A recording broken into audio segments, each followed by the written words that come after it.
Greetings everyone. As a part of postgraduate orientation and discussion series by ISA Visakhapatnam City Branch, we are sharing a new Scientist of the Month video on our YouTube channel. Our aim is simple.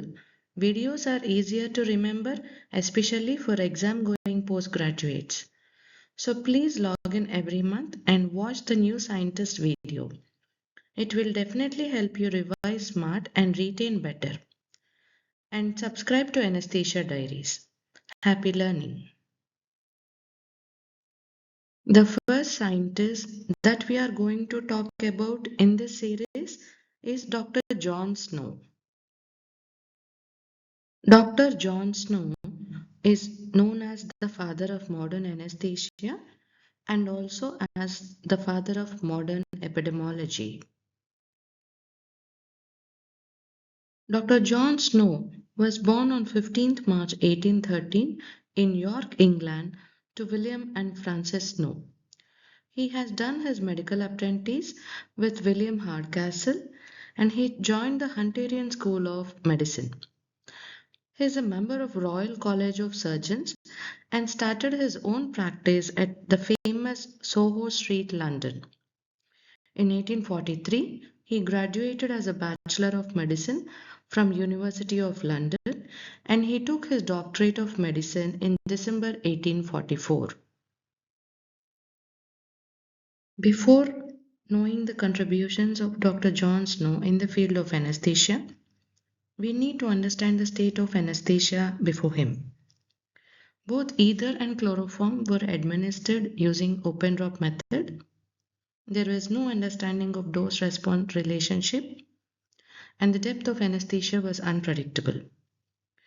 There was a high rate of mortality due to overdose, hypoxia, and cardiac arrest. Anesthesia was reviewed with suspicion and fear.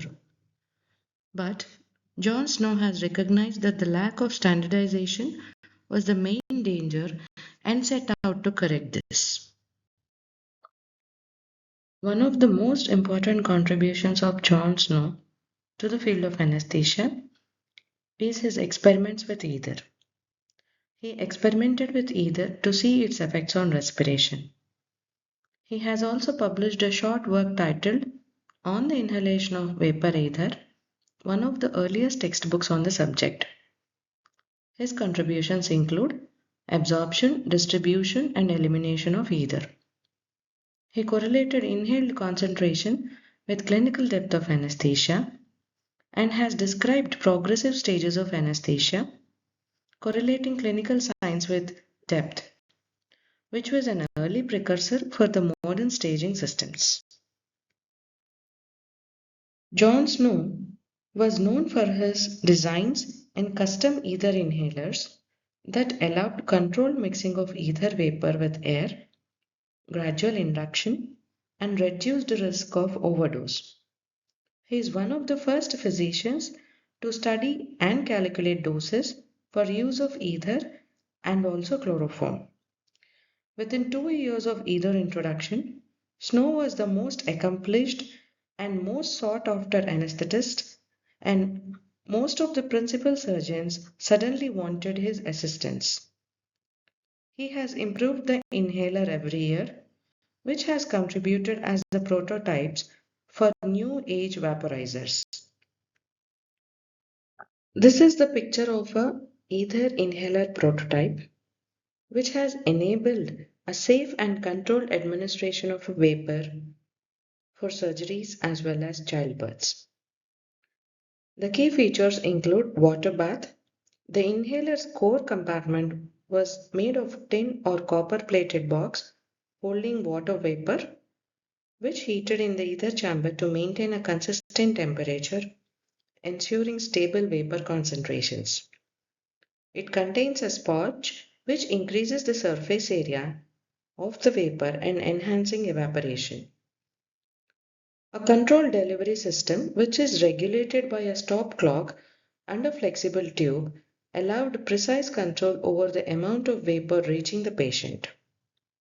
And a phase space made of metal and leather seal and one-way valve allowed the patient to inhale the etherized air and exhale unmedicated air, preventing rebreathing. Another important contribution of John Snow is chloroform anesthesia. He has started studying the substance since its introduction in 1847. Dr. Snow performed extensive animal and human studies with chloroform, and he has realized that it is more potent, fast acting, and more pleasant smelling agent. He has determined its safe concentration limits and warned against high dose chloroform causing cardiac depression, respiratory failure, and sudden death. He has advocated caution while using chloroform as it required more attention and precision. He is a pioneer in designing a mask to administer chloroform. This is the picture of the actual mask that John Snow has used to administer chloroform.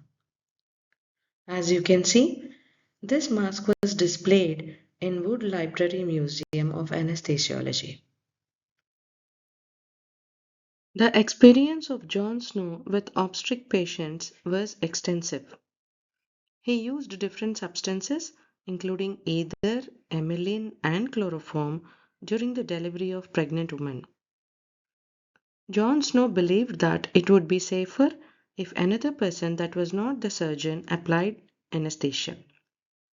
He anesthetized around 4,000 people with chloroform and without any mortality.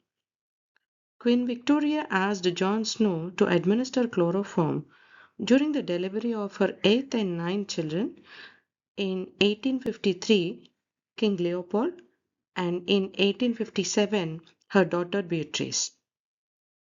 This event has validated the safety and efficacy of obstetric anesthesia.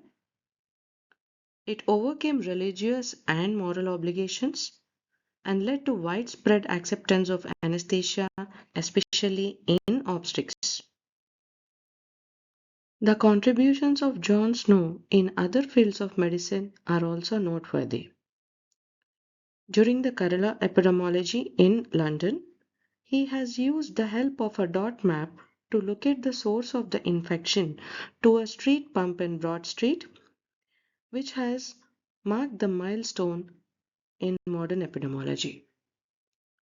He studied toxicology and has published papers on arsenic, which can be used as a preservative in dead bodies, and also published a paper about asphyxia and resuscitation in stillborn. John Snow died in 1858 at the age of 45 and likely due to a stroke. Despite his short life, his legacy is immense. At the time when anesthesia was in its infancy and largely empirical, Dr. Snow introduced methodical experimentation, controlled drug delivery systems, and emphasized on patient safety principles. His work transformed ether and chloroform anesthesia from hazardous practices into reliable medical techniques, making surgery humane and predictable. He is remembered as the father of modern anesthesia, a pioneer of anesthetic pharmacology, and an advocate of patient safety and scientific medicine. These are my references. Thank you. Let us meet with another scientist in the next session.